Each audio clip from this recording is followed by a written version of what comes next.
네, 안녕하세요. 중수투자자입니다. 오늘 7월 8일이고요. 오늘도 뭐 증시가 좀 나쁘지 않았었던 것 같아요. 이제 그 중에서 카카오가 굉장히 또 많이 올랐기 때문에 이거에 대해서 간단하게 좀 말씀을 드리고 좀 주도주가 어떻게 형성이 되는지 좀 주도주의 어떤 조건에 대해서도 간단하게 좀 생각을 해볼 수 있는 그런 영상을 좀 찍어 보려고 합니다. 그리고 5G가 좀 다음 주도주가 될 수 있을지에 대해서도 간단하게 좀 볼게요. 일단은 뭐 저는 카카오를 좀 최근에 매수를 했죠. 그래서 다들 아실 텐데 현재 뭐 한 15% 정도 수익률을 가지고 있고 수익금은 뭐 그렇게 크진 않아요. 제가 비중을 지금 뭐 5G 쪽에 비중이 지금 많다 보니까 카카오에는 그렇게 많은 그런 그 투자금을 지금 넣지는 않았는데 그래도 뭐 아무튼 수익이고 플러스 수익권에 있으니까 뭐 기분 자체는 나쁘진 않습니다. 그래서 당시 제가 6월 말 정도에 처음으로 매수를 해가지고 좀 이제 며칠 안 돼서 단기간에 좀 급등을 한 그런 모습이죠. 사실 오늘 이제 장중에 좀 조정이 나왔을 때 이게 단기적으로 좀 차익 실현이 많이 나오는구나. 여기서 한 21선까지는 조금 만나러 터치하러 갈 수도 있겠다라고 생각을 했는데 이게 장이 흘러가면서 장 막판으로 갈수록 굉장히 강하게 흘러가는 그런 모습을 좀 보였어요. 그래서 카카오 같은 경우는 지금 이제 자회사들이 굉장히 많잖아요. 뭐 카카오 게임즈라든가 그리고 뭐 카카오 뱅크 그리고 뭐 카카오 페이 뭐 이런 것들이 굉장히 자회사들이 실적이 잘 나오고 있고 특히 이제 올해 말에 뭐 SK 바이오팜 IPO 그럼 지금 대박 그런 것들이 이슈가 한번 됐기 때문에 뭐 카카오 지금 게임 같은 것들이 지금 하반기에 IPO 상장이 됐을 때 지금 카카오가 그거에 따라서 상당히 좀 주가 재평가를 받을 수 있는 그런 위치에 있기 때문에 지금 그런 이슈까지 다시 좀 겹쳐가지고 이렇게 많이 올라가고 있는 것 같습니다. 그래서 좀 주도주의 조건 그리고 어떻게 목표 주가를 어떻게 설정해야 되는지에 대해서 다시 한번 좀 생각을 해봤으면 좋겠어요. 그래서 주가라는 것은 사실 뭐 EPS와 PER의 곱이잖아요. 그래서 뭐 얼마나 돈을 잘 버는지 그리고 PER이라 함은 이 기업의 가치가 얼마나 되는지 얼마나 돈을 앞으로 많이 잘 벌지 이런 어떤 성장성이 담겨져 있는 그런 지표이고 개념인데 이 보통 우리가 이제 주가를 판단을 하고 목표 주가를 선정을 할 때 보통 이제 영업이익만 보는 경우가 좀 종종 있습니다.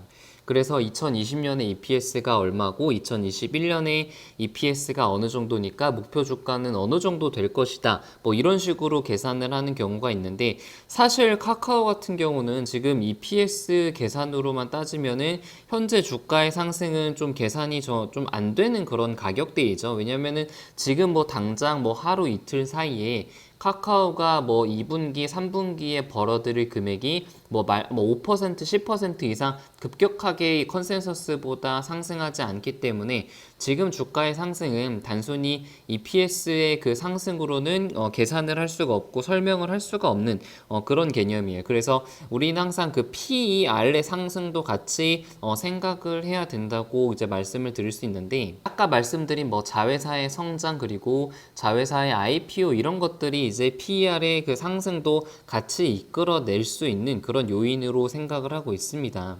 그래서 사실 지금 카카오 같은 경우는 제가 이제 며칠 전에 영상을 좀 찍었을 때만 하더라도 이게 단기적으로 목표 주가를 한 35만 원 정도로 이제 생각을 할 수 있겠다라고 영상에서 한번 말씀을 좀 드렸었는데 지금 벌써 이제 30만 원을 뚫고 32만 원까지 올라가 있죠. 그래서 여기서 만약에 조금만 더 상승을 하면 35만 원을 터치를 할 그럴 가능성이 상당히 높기 때문에 지금 35만 원으로 잡은 그 1차 목표가까지 가더라도 조금은 더 이제 그 추세적으로 상승 추세가 좀 계속 이어질 때까지는 좀 계속해서 가져가도 되지 않을까라는 그런 생각을 가지고 있습니다. 그래서 이런 것들을 좀 보면은 이렇게 좀 상승장 그리고 지수가 상당히 좀 강할 때는 이 주도주를 가지고 있느냐 가지고 있지 않느냐에 따라서 굉장히 그 수익금과 수익률이 차이가 날 거라는 그런 생각이 많이 들어요. 2019년 같은 경우는 사실 5G 종목과 섹터들이 굉장히 주도주였는데 지금 2020년 같은 경우는 지금 카카오랑 뭐 2차전지 그리고 바이오 종목들이 굉장히 주도주로 많이 가고 있잖아요. 그래서 이런 주도주를 꼭 포트에 지금 포함을 시키는 것이 굉장히 좀 중요한 그런 시기라고 생각이 듭니다. 물론 지금은 굉장히 또 많이 올랐고 한번 급등을 했기 때문에 차익 실현이 나올 수 있는 그런 구간이어서 지금 들어가는 것은 상당히 좀 리스크가 있는 그런 구간이 구간이라고 생각이 들어요. 그래서 함부로 지금 구간에서는 매수하는 것은 추천드리지 않고요. 사실 뭐 제가 이제 제일 관심 있는 것은 이제 5G죠. 5G가 상반기에는 상당히 약했는데 이게 하반기에는 다시 2019년의 영광을 다시 이제 가져올 수 있을까? 주도주로서 다시 한번 오를 수 있을까에 대해서 고민이 많은데 뭐 에이스테크라든가 지금 뭐 유비쿼스 그리고 뭐 서진 시스템 같은 경우는 이미 지금 어느 정도 부분적으로는 굉장히 상승 추세를 지금 타고 있어요. 서진 시스템은 지금 뭐 24,000원부터 해가지고 50% 이상 단기적으로 굉장히 많이 올랐죠.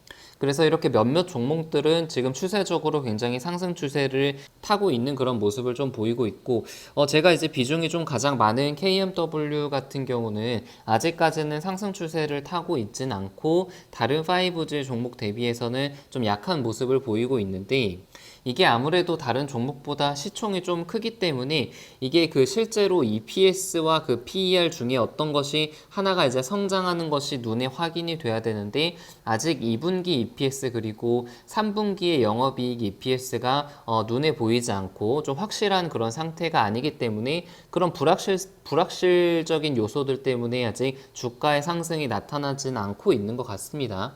그래서 시간이 조금 더 걸릴 것으로 생각이 되고 있고, 근데 아무튼 3분기, 4분기가 지날수록 EPS가 상승이 되면은 PER도 같이 2021년의 성장성까지 다시 한번 끌어오면서 PER의 상승도 좀 기대를 할 수가 있을 것 같고, 하반기 되면은 그동안 좀 오르지 못했던 그런 종목들, 종목 5G 종목들에서 좀 주도주의 역할, 주도주의 면모가 다시 한번 보일 수도 있지 않을까. 그래서 아직은 시간이 조금 걸릴 수 있지만 하반기에는 충분히 이제 오를 수 있을 거라는 믿음으로 좀 기다리고 있습니다. 물론 뭐 저의 예상과는 다르게 2분기 실적, 3분기 실적이 생각보다 나오지 않으면서 주가가 이제 오르지 않을 가능성도 있어요. 그렇기 때문에 주식이 이제 쉽지가 않은 거고, 어느 정도는 운도 굉장히 많이 따라줘야 되는 그런 투자인 것 같습니다. 그래서 영상은 일단 여기서 마치겠습니다. 네, 이상입니다.